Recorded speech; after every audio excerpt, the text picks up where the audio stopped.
Good day my friends. अभी video जब आपको मिलेगा दैट विल बी द 1 जुलाई, मतलब जुलाई महीना स्टार्ट हो जाएगा।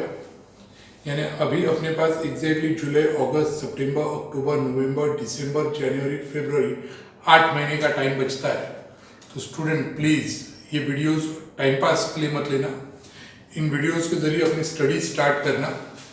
शेट्टी सर हर मुमकिन कोशिश कर रहे हैं कि आप लोग हमें डायरेक्टली कांटेक्ट कर सके। ऑनलाइन लेक्चर्स की वगैरह भी तैयारी हो रही है। सो प्लीज़ इन वीडियोस को बार बार सुन के अपने सभी पॉइंट्स क्लियर करना, और जब भी ऑनलाइन लेक्चर स्टार्ट हो तो हम लोग डाउट डिफिकल्टीज आपके सॉल्व करेंगे। तब तक स्टडी करना चालू करना स्टूडेंट। इट्स 8 मंथ्स एग्जैक्टली, क्योंकि 1 जुलाई आ गया, मतलब अब आपके पास 7 महीना 29 दिन बच गए। So please start. Last video जब आपके पास आया था तो हम लोगों ने principles of management Henry Fayol के 14 प्रिंसिपल्स पढ़ रहे थे, और उसमें से 10 प्रिंसिपल कंप्लीट हो गए। 10 प्रिंसिपल कंप्लीट हो गए। कौन सा, वो शॉर्टकट में आपको रिवीजन दे देता हूं। पहला पॉइंट था आपका division of work. Division of work में हम लोगों ने सुना कि एक ही काम एक ही पर्सन को बार बार दो। एक ही काम एक ही पर्सन को हम लोग बार बार देंगे तो ऑटोमेटिकली वो पर्सन उस काम में स्पेशलाइज होगा। यानी इस पॉइंट में लिखा हुआ था स्पेशलाइजेशन। दूसरा अथॉरिटी एंड रिस्पॉन्सिबिलिटी, तो पहला अथॉरिटी की रिस्पॉन्सिबिलिटी तो पहला रिस्पॉन्सिबिलिटी, उसके बाद अथॉरिटी, और दोनों में क्या होना चाहिए, बैलेंस। दोनों में बैलेंस होना चाहिए, ना अथॉरिटी ज्यादा ना रिस्पॉन्सिबिलिटी ज्यादा।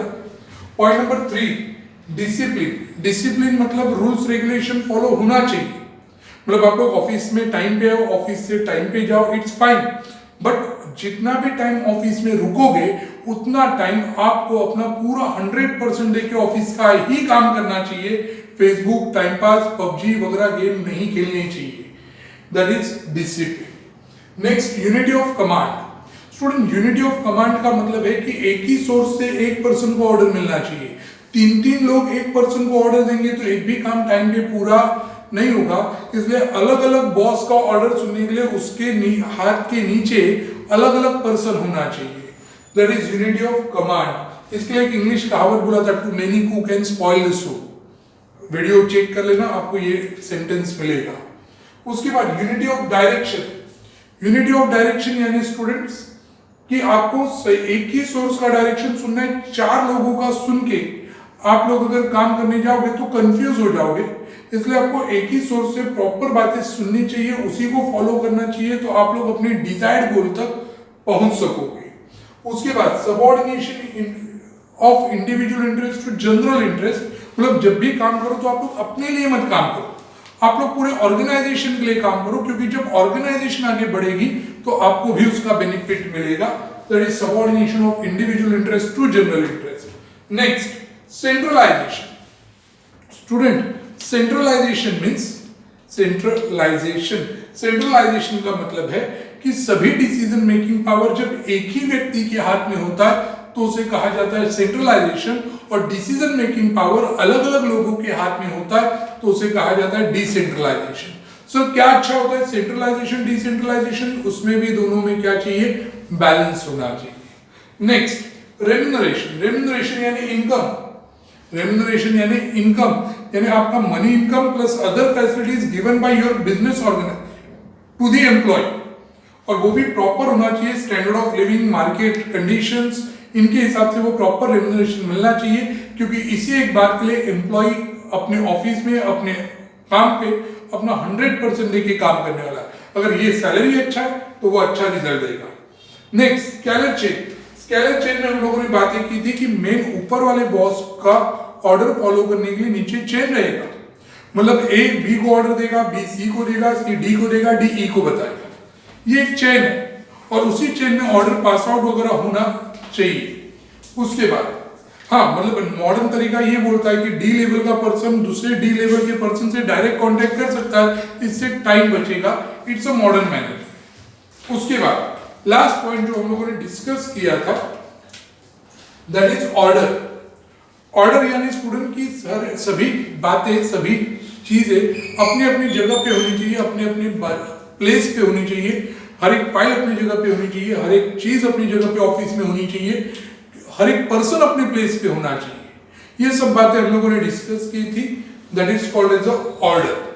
या ये 10 पॉइंट लास्ट वीडियो में कवर अप हुए थे, मैंने आपको एक छोटा सा हाईलाइट दिखा दिया। अब हम लोग चल रहे हैं आज के फ्रेश पॉइंट्स के पास, दैट इज इक्विटी।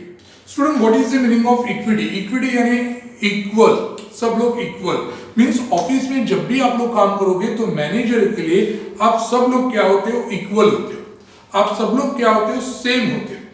मतलब होना चाहिए, होते हो नहीं, होना चाहिए। ये हेनरी केवल बोल रहा है कि मैनेजर ने हर एक के लिए रूल्स रेगुलेशन सेम रखना चाहिए, पार्शियलिटी नहीं होना चाहिए। पार्शियलिटी नहीं होना चाहिए, क्योंकि जब पार्शियलिटी होगा तो student it means something wrong is there. मतलब सर, मतलब समझा नहीं। मतलब से फॉर एग्जांपल, मैं अगर मैनेजर हूं और मेरे ऑफिस में कोई 2 लोग काम कर रहे हैं, उसमें से एक मेल पर्सन है, एक फीमेल है। वो मेल पर्सन 10 मिनट ऑफिस में लेट आया, कितना? 10 मिनट लेट आया, तो मैंने उसे सबके सामने जोरदार चिल्लाया, तेरे को समझ में नहीं आता, तू लेट आता है, तुम लोग ऐसे ही करते हो, क्यों लेट आया, खाई लिए, बहुत चिल्लाया। बेचारा बुरा माना रे, बोलता है क्या 10 मिनट लेट हुआ तो मुझे इतना चिल्लाया? 10 मिनट ही तो लेट हुआ गया। उसके बाद दूसरी जो एम्प्लॉय आई, वो लेडीज एम्प्लॉय थी, वो लेट आई। तो वो लेट आने के बाद उसे मैनेजर ने चिल्लाया ही नहीं, मतलब मैंने उसे चिल्लाया नहीं। मैंने सिर्फ उसे पूछा क्या मैडम लेट आई? तो उसने बोला हाँ सर प्लीज, होता है ना सर लेट, समझो ना सर। ऐसे बोल के उसने अपने आप को बचा लिया, क्योंकि वो मैनेजर की खास थी। स्टूडेंट, इट इज रॉन्ग ना, ये गलत है। मतलब एक के लिए रूल अलग, दूसरे के लिए रूल अलग।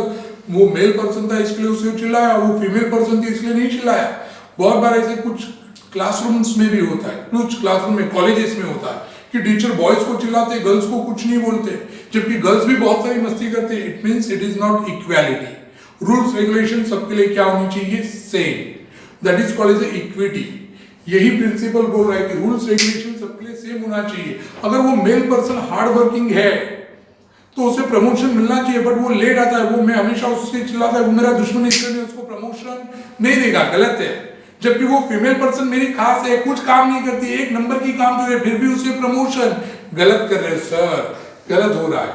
यानी रूल्स रेगुलेशन, प्रमोशन, सभी बातें हर एक एम्प्लॉय के लिए सेम होनी चाहिए। कोई खास, कोई पराया, ऐसा कुछ नहीं होता है बिजनेस में। सब लोग एक ही ऑर्गेनाइजेशन के लिए काम करते हैं और उसी को इक्विटी प्रिंसिपल कहा जाता है। Point number 12, stability of tenure. So tenure यानी क्या? टेन्योर वर्ड का मतलब है पीरियड। टेन्योर यानी पीरियड, टाइम पीरियड। स्टेबिलिटी, उस टाइम पीरियड में स्टेबिलिटी होनी चाहिए। मतलब सर, मतलब से फॉर एग्जांपल, मैनेजर अगर किसी नए बंदे को जॉब पे रख रहा है, मैनेजर अगर किसी नए बंदे को ऑफिस में काम पे रख रहा है, तो उसे स्टेबल होने का एक पीरियड दो, उसे स्टेबल होने का एक पीरियड दो। मतलब एग्जाम्पल, कहानी के पात्र काल्पनिक है। एग्जाम्पल, अगर मैंने किसी पर्सन को आज ऑफिस में रखा, उसे पूरा काम समझा दिया और उसे बोला काम समझ में आया, उस बंदे ने फटकर से हाँ बोल दिया डर के कि हाँ समझ में आ गया सर, और मैंने उसे बोला कि ठीक है चल तू काम चालू कर, मैं मेरे काम पे जाता हूँ। पूरा दिन खत्म होने के बाद मैंने उसे बोला चल तूने आज का काम किया, देखा मेरे को क्या क्या किया, आज पहला दिन था, देखो तो क्या किया तूने। देखा तो उसने सब काम गलत करके रखा था। स्टूडेंट, मैंने बहुत चिल्लाया उसको, बहुत चिल्लाया। दूसरे दिन सुबह आया, मैंने उसे वापस समझाया कि देख बराबर समझ, मैं क्या समझा रहा है। वो बेचारा डरा हुआ था, कल की डांट खा के ऑलरेडी परेशान था, और उसने वापस मैंने उसे चिल्ला दिया। और वापस दूसरे दिन जब वो आया, सुबह मैंने समझाया, दोपहर को ही चेक करने के लिए गया, शाम तक रुका ही नहीं। वापस उसने मिस्टेक की, मैंने उसे जॉब से निकाल दिया। स्टूडेंट, 1.5 दिन में मैंने उसे जॉब से निकाल दिया। स्टूडेंट, ये गलत है। आजकल की प्राइवेट कंपनी, बड़े बड़े कॉर्पोरेट लेवल क्या करते हैं, किसी भी एम्प्लॉय को जब जॉब पे रखते तो 1-2 दिन के लिए नहीं, पूरा 6 महीने का कॉन्ट्रैक्ट पीरियड पे रखते। स्टूडेंट सोचो ना, अगर यही फॉर्मूला अगर फॉलो करते सचिन तेंदुलकर के लिए, तो सचिन तेंदुलकर भी तो 0 पे आउट हुआ था पहले मैच में। वो 0 पे आउट हुआ, इसलिए अगर उसे टीम से बाहर निकाल देते तो आज द ग्रेट सचिन तेंदुलकर बनता ही नहीं। What about Virat Kohli? विराट कोहली के साथ भी यही हुआ। What about Rohit Sharma? इनके साथ भी यही हुआ।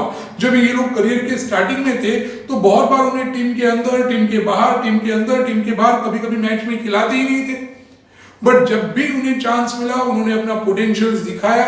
चांस मिला ना, चांस दिया जाना चाहिए, चांस दिया जाना चाहिए। हाल ही में ले लो ना ऋषभ पंत के बारे में, क्या हो रहा है, बहुत बार फ्लॉप जा रहा है, बट इंडियन टीम क्या कर रही है, उसे चांस दे रही है, यानी उसे स्टेबल होने का चांस दे रही है, उसे उसका टाइम पीरियड दे रही है कि तू खेल मैचेस, तू जितना मैचेस खेलेगा उतना तुझमें वो एक्सपीरियंस आएगा और तू अच्छा खेल पाएगा। हमें मालूम है तुझमें टैलेंट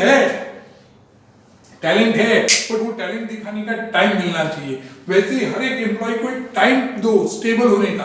अरे जब भी कोई एम्प्लॉय नए ऑफिस में जाके बैठता है तो वहां के माहौल में एडजस्ट होने के लिए 1-2 दिन लग जाता है, उसके बाद धीरे धीरे वो काम सीखेगा, समझेगा, फिर काम करेगा। इसलिए मैंने बोला ना कि प्राइवेट कंपनीज में, बड़े बड़े कॉर्पोरेट लेवल पे आजकल आप लोग को 6 महीने का कॉन्ट्रैक्ट बेसिस पे दिया जाता है। वो 6 महीने में आपको टाइम दिया जाता है कि चलो स्टेबल हो जाओ, और अगर उसमें आपका परफॉर्मेंस अच्छा रहा, इंक्रीजिंग रहा, तो जाके आपको परमानेंट किया जाता है, या फिर 6 महीने के बाद आपको जॉब से निकाला जाता है। उसके बाद वो एम्प्लॉय नहीं बोल सकता कि यार मेरे को चांस मिला ही, चांस दिया, तूने परफॉर्म नहीं किया। That is called the stability of tenure. उसके बाद इनिशिएटिव मतलब ऑलवेज रेडी टू वर्क। मतलब स्टूडेंट कैसा होता है ना, देखो ना, टीम में हमेशा कैप्टन किसको बनाते हैं, जो अच्छा परफॉर्म करता है, he is the captain. That is the point student. Virat Kohli is the captain, क्यों? क्योंकि वो अच्छा परफॉर्म कर रहा है। इसलिए हमेशा जो मैनेजर होगा ऑफिस में, वो अच्छा परफॉर्म करने वाला होना चाहिए, क्योंकि जब वो अच्छा परफॉर्म करेगा तो उसका एग्जाम्पल लेके बाकी के स्टाफ भी अच्छा परफॉर्म करेंगे और वो लोग भी अच्छा रिजल्ट देंगे कंपनी को। इसलिए इनिशिएटिव ऑफ मैनेजर अगर हमेशा रेडी टू वर्क रहेगा, हमेशा काम करने के लिए रेडी रहेगा, तो उसके साथ वाले एम्प्लॉयज भी काम करने के लिए रेडी रहेंगे। That is initiative. मतलब अगर क्रिकेट मैच देखते हो, विराट कोहली अगर फील्डिंग डाई वगैरह लगा के फील्डिंग करता है तो ऑटोमेटिकली बाकी लोगों के लिए एग्जांपल बन जाता है, यार देख विराट कोहली देख कितनी जान लगा के फील्डिंग कर रहा है, हमें भी करनी चाहिए, और वो उनके लिए एग्जांपल बन जाता है। That is initiative. काम करने के लिए रेडी मतलब रात को 12 बजे काम करने के लिए नहीं तैयार होने का है, बट जब भी काम करो तो अपना 100% देके काम करो, फुल एक कॉन्सेंट्रेशन से काम करो। That is initiative. And last, इस क्वेश्चन का last point, spirit de cops. Spirit de cops यानी टीम स्पिरिट, टीम वर्क, कि जब भी काम करो तो सबको साथ में लेके काम करो। Student, we all are together. उनमें भेदभाव मत करो, उनमें पार्शियलिटी मत करो, उनमें डिवाइड एंड वर्क वाला रूल मत फॉलो करो। मतलब मेरे पास 2 एम्प्लॉय हैं, अगर वो दोनों साथ में रहेंगे तो अच्छा है, मिलजुल के काम करेंगे, कंपनी के लिए काम करेंगे। बट मैंने सोचा यार ये दोनों साथ में रहेंगे तो स्टूडेंट हमेशा छुट्टी मांगने के लिए साथ में आएंगे, पेमेंट बढ़ा के मांगने के लिए साथ में आएंगे, साथ में जॉब छोड़ने की धमकी देंगे। मेरे को डर लगा, मैंने एक काम किया, डिवाइड एंड रूल, जो अंग्रेजों ने किया हम लोगों में, हिंदुस्तान पाकिस्तान डिवाइड कर दिया। अगर आज हिंदुस्तान पाकिस्तान साथ में होते तो दुनिया में किसी का हिम्मत नहीं होता हमारे खिलाफ आवाज उठाने की। अनफॉर्चुनेटली आज वैसा नहीं है।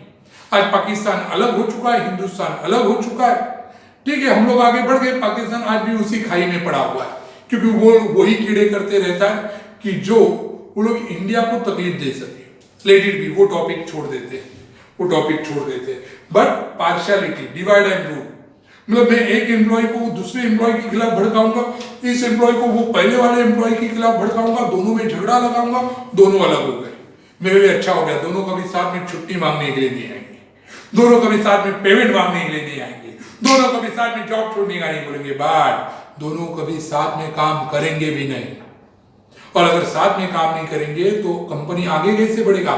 जब तक मैं ऑफिस में तो शायद बराबर काम कर लेंगे, एक आध दिन मैं अगर ऑफिस नहीं पहुंचा या ऑफिस के काम से कभी बाहर चला गया तो दोनों अपना काम करेंगे ही नहीं। इस ए पर्सन का फाइल बी पर्सन के पास जाना चाहिए, वो जाएगा ही नहीं। वो ए पर्सन बोलेगा मैं उसके नौकर नहीं है, ये बोलेगा मैं उसका नौकर नहीं है। अरे बट फाइल तो ट्रांसफर कर, कंपनी के तो नौकर हो, फाइल तो दो एक दूसरे के पास, नहीं दे रहे, झगड़ा लगा दिया है ना मैंने, इसीलिए स्टूडेंट नुकसान हो गया। हाँ, ये गड़बड़ होता है। इसलिए कंपनी बोलती है, कंपनी नहीं सॉरी अपना हेनरी फेयोल बोलता है कि लोगों में मिलजुल के अच्छा वातावरण रखो, फ्रेंडली एनवायरनमेंट रखो, मिलजुल के काम करना चाहिए। That is your 14 principle student. That is most important question of the board exam. यहाँ पे आपका ऑलमोस्ट 70% चैप्टर खत्म हो गया स्टूडेंट, 70% टॉपिक यहाँ पे खत्म। अब इसके बाद नेक्स्ट अगर कुछ आता है तो वो नेक्स्ट क्वेश्चन है scientific management. Frederick Winslow Taylor, Frederick Winslow Taylor, Frederick Winslow Taylor, ये इनका पूरा नाम है, शॉर्टकट में इनका नाम है FW टेलर, कपड़े सिलने वाला टेलर नहीं, ये टेलर करके अलग स्पेलिंग है, TAYLOR, FW टेलर। और इनका जिक्र किया जाता है, इन्हें पदवी दी गई है कि he is a father of scientific management. FW Taylor is a father of scientific management, ये फादर ऑफ साइंटिफिक मैनेजमेंट है, father of scientific management. Henry Fayol को फादर ऑफ मॉडर्न मैनेजमेंट कहा जाता है, हेनरी फ्योल को father of modern management. वैसे FW Taylor is a Frederick Winslow Taylor is a father of scientific management, और इन्होंने scientific management के अपने प्रिंसिपल्स दिए हुए हैं। सर FW टेलर कौन थे, क्या थे, थोड़ा उनका इंफॉर्मेशन सुन लेते हैं। FW Taylor is a American, वो अमेरिका से थे।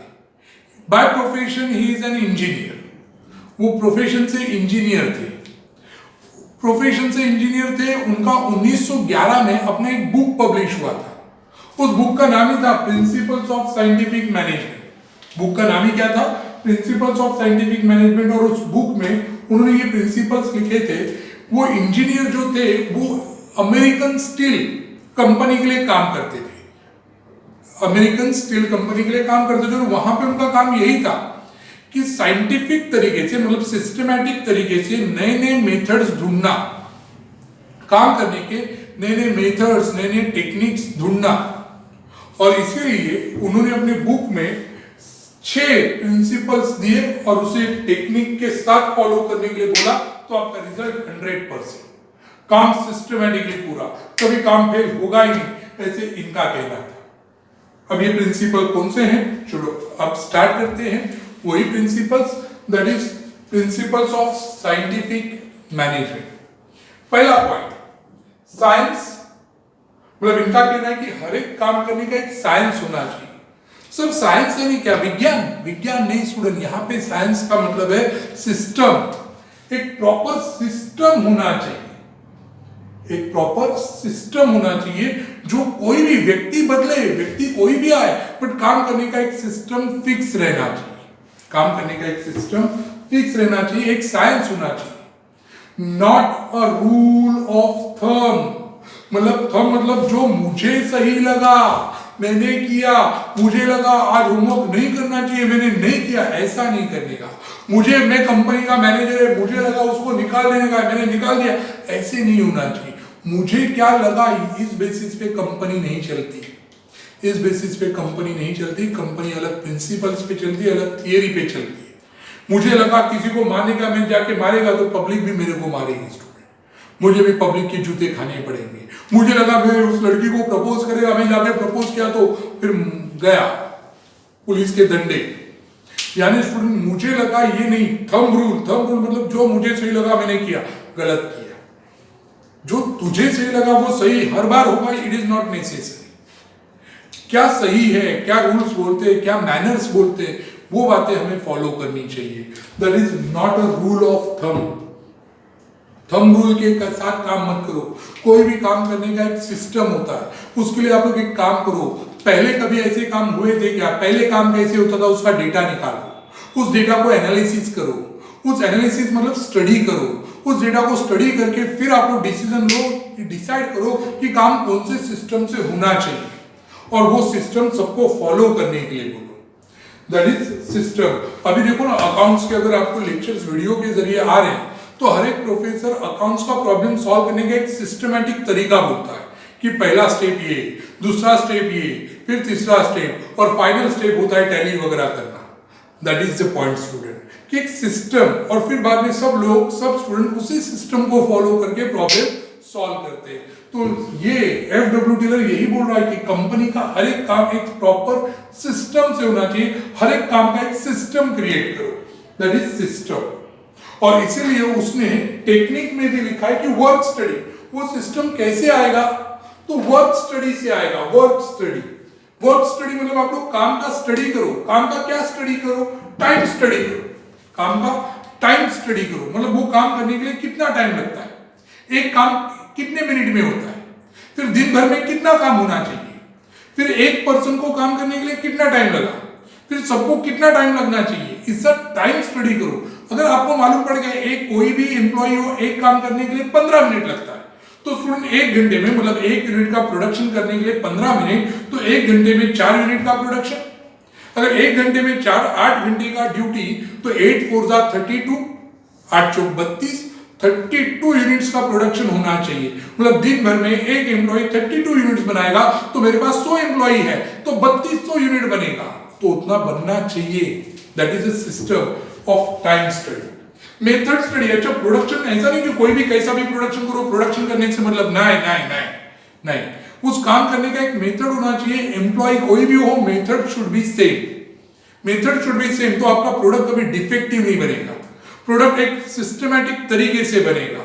कभी उस प्रोडक्ट बनाने में मिस्टेक हो ही नहीं सकता, क्योंकि प्रोडक्ट बनाने में मिस्टेक यानी आपकी मेहनत वेस्टेज, आपका रॉ मटेरियल वेस्टेज, आपका बहुत सारा पैसा वेस्टेज, इसलिए वो वेस्टेज ना जाए, इससे काम करने का एक फिक्स मेथड होना चाहिए। तीसरा मोशन स्टडी, मतलब कौन सा एम्प्लॉय क्विक है, कौन सा एम्प्लॉय स्लो है, कौन सा एम्प्लॉय कस्टमर के साथ बात कर सकता है, वो बात कर सकता है तो उसे सेल्स डिपार्टमेंट में डालो।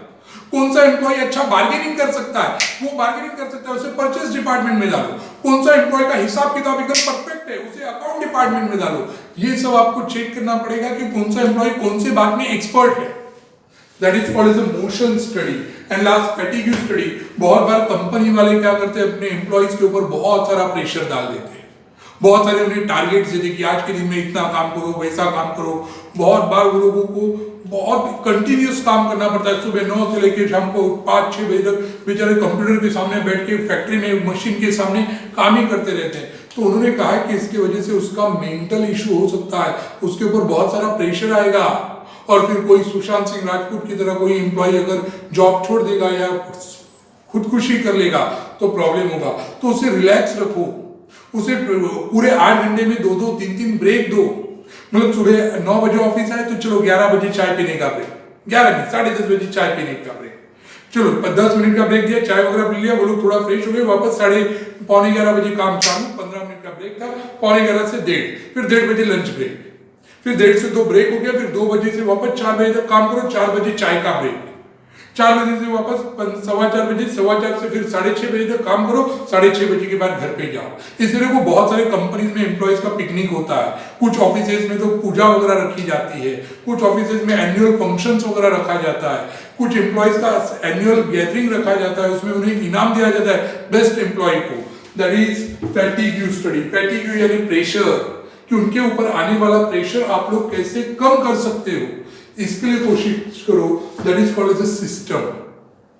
Second, harmony. हार्मनी मतलब उन एम्प्लॉयज में अच्छे रिलेशंस बनाओ, उनके बीच में अच्छे रिलेशंस रहने चाहिए, वो लोग मिलजुल के काम करना चाहिए। वही जो अभी समझाया, spirit de corps, not a discord. Discord यानी उनके अंदर झगड़े नहीं होने चाहिए, उनके अंदर क्लैश नहीं होना चाहिए, वो लोग एक दूसरे के दुश्मन बन के काम नहीं करना चाहिए। स्टूडेंट, कभी कंपनी का काम अच्छा नहीं होगा। स्टूडेंट, घर में 2 भाई जब तक मिलके है ना, उस दोनों भाइयों के कोई हाथ नहीं लगा सकता। बट जब 2 भाई आपस में झगड़ा करने लग गए तो कोई ना कोई आएगा, उनके कान में दूसरे भाई के बारे में कुछ बोलेगा और उनके आपस में झगड़े चालू, प्रॉब्लम होगा। स्टूडेंट, इसलिए उनके बीच में झगड़े नहीं होने चाहिए, झगड़ा नहीं। Next, cooperation between management and employees. Yes, मतलब मैनेजमेंट और एम्प्लॉयज के बीच में अच्छे रिलेशन चाहिए। आप लोग भी जानते हो स्टूडेंट, शेट्टी सर सुबह और शाम को ऐसे 2 ही, मतलब हम लोग जिस दिन मंडे एंड फ्राइडे होता हूं मैं पंकज क्लास में, मैं शेट्टी सर को सिर्फ 2 ही टाइम क्लास पे देखता हूँ। एक सुबह आते हैं 10-11 बजे और बाद में शाम को आते हैं 7, 6:30, 7 बजे। हाँ, जब सर के लेक्चर रहेंगे तो शायद सर दिन भर होते हैं क्लास में, बट जब थियरी लेक्चर्स होते हैं हम लोगों के तो सर जनरली ऐसे 2 बार आते हैं। मतलब सुबह 7 बजे शेट्टी सर क्लास पे हम लोगों के लेक्चर्स के वक्त आते नहीं है। फिर तभी क्लास कौन ओपन करता है? मैनेजमेंट, स्टाफ, एम्प्लॉय अलग। एम्प्लॉय एंड स्टाफ के बीच में, हम लोगों के बीच में अगर अच्छे रिलेशन रहेंगे, संदेश ज्यादा, रुपेश ज्यादा, उसके बाद अपने गणेश ज्यादा, इनके बीच में अच्छे रिलेशन रहेंगे तो इनके और प्रोफेसर्स के रिलेशन देखो अच्छे होते हैं। क्यों? शेट्टी सर भले नहीं भी रहेंगे तो भी ये मैनेजमेंट, क्योंकि Shetty sir is owner, Shetty sir is owner of number 1 classes in Jogeshwari, that is Pankaj classes, उनके ओनर है वो, बट उनका मैनेजमेंट यानी ये सब लोग, संदेश जादा, गणेश जादा, महेश जादा, रुपेश जादा, प्रज्ञा मैम, श्वेता मैम, ये सब लोग स्टाफ है उधर, और ये सब लोग स्टाफ है शेट्टी सर के बिहाफ में काम कर रहे हैं। प्रोफेसर और एम्प्लॉइज इनके बीच में अच्छा रिलेशन रहेगा तो कभी भी क्लास का कोई लेक्चर कैंसिल नहीं होगा, सब कुछ बराबर सिस्टमैटिकली चलेगा, कभी भी कोई लेक्चर में डिस्टर्बेंस नहीं आएगा। दैट इज वैसा ही ये पॉइंट बोल रहा है कि हमेशा मैनेजमेंट और एम्प्लॉइज इनके बीच में अच्छे रिलेशंस होने चाहिए, क्योंकि जब ये अच्छे रिलेशंस रहेंगे तो अच्छा काम करेंगे तो ये लास्ट वाला प्रिंसिपल प्रॉस्पेरिटी यानी डेवलपमेंट, कि मैक्सिमम डेवलपमेंट होगा कंपनी का, मैक्सिमम काम होगा, और इसकी शुरुआत एम्प्लॉय ने करनी चाहिए। मतलब जब टीचर्स अंदर क्लासरूम में बेस्ट पढ़ाएंगे तो बच्चे बाहर जाके बोलेंगे अरे हाँ यार वो टीचर क्या सॉलिड पढ़ाता है, वो सब्जेक्ट का टीचर सॉलिड पढ़ाता है, ये सब्जेक्ट का टीचर सॉलिड पढ़ाता है, तो ऑटोमेटिकली बच्चे दूसरे अपने फ्रेंड्स को लेके आएंगे, फ्रेंड्स बढ़ेंगे, बच्चे नंबर ऑफ स्टूडेंट बढ़ेंगे तो क्लास का प्रॉफिट बढ़ेगा, और क्लास का प्रॉफिट बढ़ेगा तो शेट्टी सर को मिलेगा, तो शेट्टी सर भी तो अपने प्रोफेसर्स को पेमेंट करेंगे, टाइम पे पेमेंट करेंगे, पेमेंट बढ़ा के देंगे, बट इसकी शुरुआत प्रोफेसर्स ने करनी चाहिए, उसने क्लासरूम में स्टूडेंट्स को अच्छा पढ़ाना चाहिए। यही बोल रहा हूं, ये आपके सामने वाला एग्जांपल था इसलिए बोला, यानी कंपनी में भी एम्प्लॉय को अच्छा परफॉर्म करना चाहिए। जब एम्प्लॉय अच्छा परफॉर्म करेगा तो ऑटोमेटिकली कंपनी का प्रॉफिट बढ़ेगा, तो कंपनी भी अपने एम्प्लॉय को बोनस, इंसेंटिव, पेमेंट्स बढ़ा के देगा। That is employer and employ prosperity, दोनों डेवलप होंगे, ओनर भी डेवलप होगा, एम्प्लॉय भी डेवलप होगा। डिवीजन ऑफ रिस्पॉन्सिबिलिटी, अरे ये तो अपना पहला प्रिंसिपल है, डिवीजन ऑफ वर्क, यानी काम बांट के दो, हर एक को रिस्पॉन्सिबिलिटी डिवाइड करके दो, जो जिस काम में स्पेशलाइज है उसे वो काम दो, that is division of work. And last but not least, mental revolution यानी आप लोग हमेशा अपने एम्प्लॉयज को मोटिवेट करने के लिए कुछ करो, my self is LIC agent, हमें भी ना मोटिवेट करने के लिए हर हफ्ते ना बोल देते कि मंडे को ही आ जाता है कि इस पूरे हफ्ते भर में कोई इंश्योरेंस एजेंट अगर इतनी पॉलिसी लाएगा तो उसे चांदी का सिक्का, उसे ये 2 चांदी के सिक्के, उसे हर पॉलिसी के पीछे 200 रुपया एक्स्ट्रा मिलेगा, 500 रुपया एक्स्ट्रा मिलेगा, ऐसे कुछ इनाम रखे जाते हैं। आपके पेरेंट्स भी तो आपको बोलते हैं बेटा 12th का रिजल्ट है, 12th का स्टडी है, तो इतने परसेंटेज लाएगा तो मैं तेरे को ये दिलवाएगा, मैं तेरे को वो दिलवाएगा, ये सब काय के लिए? तो स्टूडेंट आपका मेंटल रिवोल्यूशन, कि आपको मेंटली तैयार हो। और एम्प्लॉय स्टूडेंट एक ही बात के लिए काम करता है जो हम लोगों ने यहाँ पे पढ़ा था, दैट इज रेम्यूनरेशन, उसकी सैलरी उसे टाइम पे और अच्छी सैलरी मिले तो एम्प्लॉय बेस्ट काम करेगा, that is mental revolution, that is scientific management principle. अब लास्ट, इस चैप्टर का लास्ट क्वेश्चन, अब इस क्वेश्चन का लास्ट क्वेश्चन है स्टूडेंट, इस चैप्टर का लास्ट क्वेश्चन, एंड मतलब पहला कोई चैप्टर हम लोग पूरा कंप्लीट कर रहे हैं इस वीडियो के जरिए, that is techniques of scientific management. उसमें से पहला 4 पॉइंट तो मैंने समझा दिया, time study, method study, motion यानी मूवमेंट, क्विकनेस, कौन किस में एक्सपर्ट है ये चेक करो और उसके हिसाब से काम दो, फैटिग्यू हो गया। सेकेंड पॉइंट स्टूडेंट, कैसा है ना कि मैं रोहित शर्मा को बोलता हूँ रोहित शर्मा जा सेंचुरी मार के आ, बट रोहित शर्मा को सेंचुरी मारने के लिए मैंने जो बैट दिया था वो टूटा हुआ था, बोलो मारेगा रोहित शर्मा सेंचुरी? नहीं। दैट इज द पॉइंट कि आप लोग अपने एम्प्लॉय को बोल रहे हैं बेस्ट परफॉर्म कर, अरे बट उसे अच्छा इक्विपमेंट तो दो, अच्छी मशीनरी तो दो। शेट्टी सर ने हमें बोला गौरव सर बेस्ट पढ़ाना, गौरव सर बेस्ट लेक्चर लेना, मैं क्लासरूम के अंदर गया, लेक्चर लेने चालू किया, बट सब एसी बर्न, सब लोग गर्मी में परेशान, बोलो कैसे बेस्ट परफॉर्म करेंगे, कैसे बेस्ट नॉलेज स्टूडेंट को देंगे? इसलिए स्टूडेंट, इट इज एग्जाम्पल होंगे, अपने क्लास में कभी ऐसा होता नहीं है जनरली। हाँ, दैट इज बेस्ट इक्विपमेंट की बेस्ट मशीनरी मिलनी चाहिए। साइंटिफिक टास्क सेटिंग, मतलब मैंने अभी थोड़ी देर पहले बोला ना कि 15 मिनट में एक काम, 1 यूनिट का प्रोडक्शन, तो 1 घंटे में 4 यूनिट और 8 घंटे में 32, तो ऐसा कैलकुलेटिव होना चाहिए। नहीं मैंने एम्प्लॉय को बोल दिया आज दिन भर में 100 यूनिट बना, अरे 100 यूनिट कैसे बनेगा? 32 यूनिट ही बनता, वहां पे 100 किधर, 50 बोला होता तो भी समझ में आता 100 यूनिट बनाओ। क्यों? मुझे लगता है थंब रूल नहीं होना चाहिए, थंब रूल नहीं। इसलिए आप लोग जो भी गोल अपने एम्प्लॉय, टास्क यानी गोल, अपने एम्प्लॉय को जो भी टास्क देंगे वो टास्क आपका क्या होना चाहिए, साइंटिफिक सिस्टमैटिक होना चाहिए, जो पूरा हो सकता है, जो पूरा कर सकते हैं। जो नहीं कर सकते खाली बोर्ड उतना बड़ा बर्डन मत डालो। क्यों? इससे प्रेशर बढ़ेगा, फिर एम्प्लॉय अच्छा काम नहीं कर पाएगा, वो अपना 100% नहीं देगा, क्योंकि वो बहुत बार तो परेशान रहेगा कि कैसे करूं, कैसे परफॉर्म करूं। That is scientific task setting. Scientific selection and training मतलब अपने एम्प्लॉयज को सिस्टमैटिकली सिलेक्ट करो। उसके लिए उनके सिर्फ पहले वाले टाइम था स्टूडेंट की सिर्फ इंटरव्यू होता था। आजकल देखो बड़े बड़े कंपनीज में, बड़े बड़े बैंक्स में जब जॉब वैकेंसी निकलता है ना, तो वो लोग एक रिटन टेस्ट लेते हैं। उस रिटन टेस्ट के जरिए जॉब कंफर्म नहीं होता। रिटन टेस्ट पास होना मतलब you are eligible for interview. क्योंकि जब मैं बोलता हूँ ना स्टेट बैंक ऑफ इंडिया में जॉब है, तो ये लंबा लाइन लग जाएगा। अब इतने सारे लोगों का इंटरव्यू किधर लेने का, तो उससे 6 काम करते हैं, उनका रिटन टेस्ट लेते हैं, IQ टेस्ट। उन्हीं के पास से फीस लेने का, ऑनलाइन पैसा भरने के लिए बोलने का, ऑनलाइन हॉल टिकट दे देने का, एग्जाम के लिए सेंटर पे बुला लेने का। जो लोग उस एग्जाम में पास होंगे, 50% पासिंग होता है, 50%। जो लोग उस एग्जाम में पास होंगे उतने लोगों को इंटरव्यू के लिए बुलाने का, बाकी लोगों को बोलने का घर पे ही रुको। अब कम हो गए नंबर ऑफ पर्सन, फिर जो लोग इंटरव्यू के लिए आएंगे उनका एक ही इंटरव्यू नहीं लेने का, उनका 2-2, 3-3 राउंड वाला इंटरव्यू लेने का, सिस्टमैटिक सिलेक्शन। और फिर उसमें से जो फाइनल सिलेक्टेड हुए लोग रहेंगे उन लोगों को जॉब देने का। अच्छा, जो अलग अलग राउंड में इंटरव्यू लेंगे वो एक पर्सन नहीं लेगा, क्योंकि उसमें पार्शियलिटी हो सकती है, पैसा खाने का हो सकता है, कुछ गलत इंटेंशन हो सकता है। मतलब इंटरव्यू में कोई सुंदर लड़की आई है, मेरे को अच्छी लगी, मैं उसे हर इंटरव्यू में पास कर रहा था, क्यों? सब इंटरव्यू में ही ले रहा है, गलत होगा student. It is not good, it is bad student. या फिर ऐसा हो सकता है किसी के पेरेंट्स ने मेरे को पहले से पैसा दे के रखा है, 2-3 पेटी, मेरे बेटे को जॉब मिलना चाहिए, तो गलत है स्टूडेंट, ऐसा नहीं होना चाहिए। इसके लिए साइंटिफिक सिलेक्शन, अलग राउंड अलग पर्सन लेगा। मैं पहला इंटरव्यू का राउंड लूंगा तो दूसरा राउंड लेने वाला पर्सन अलग रहेगा, तीसरा राउंड लेने वाला पर्सन अलग रहेगा, और बाद में 4-5 लोग एक साथ बैठ के उस एक पर्सन का इंटरव्यू लेंगे और फिर उसे जॉब मिलेगा। That is scientific selection. और सिलेक्शन होने के बाद उसे ट्रेनिंग दो, उसे ट्रेनिंग मिलना चाहिए। Next, functional organisation.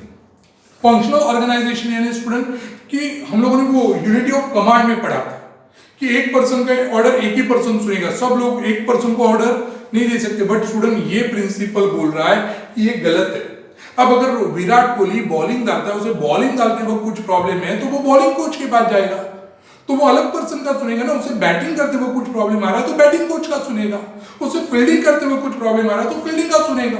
सब अलग अलग पर्सन का ही सुनना पड़ेगा। अब मुझे अगर हार्ट का प्रॉब्लम है तो मैं हार्ट के डॉक्टर के पास जाएगा, मुझे अगर किडनी का प्रॉब्लम है किडनी स्पेशलिस्ट डॉक्टर के पास जाएगा, मुझे दांत में दर्द है तो मैं डेंटिस्ट के पास जाएगा। मतलब मैं अलग अलग डॉक्टर का सुनेगा ना, जैसे जैसे जो डॉक्टर जिस बात में स्पेशलाइज है उसका सुनना पड़ेगा। ये लोग बोल रहे नहीं सुनने का, एक का ही सुनेगा।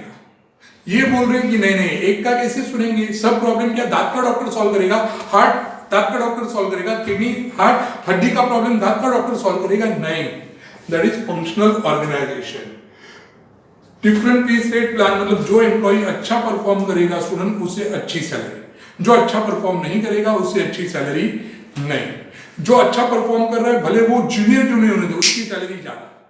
जो अच्छा परफॉर्म नहीं कर रहा है भले वो 10 साल पुराना एम्प्लॉय क्यों ना, उसे salary come. That is different worker different salary. That's it. आज का लेक्चर यहीं तक। Thank you students.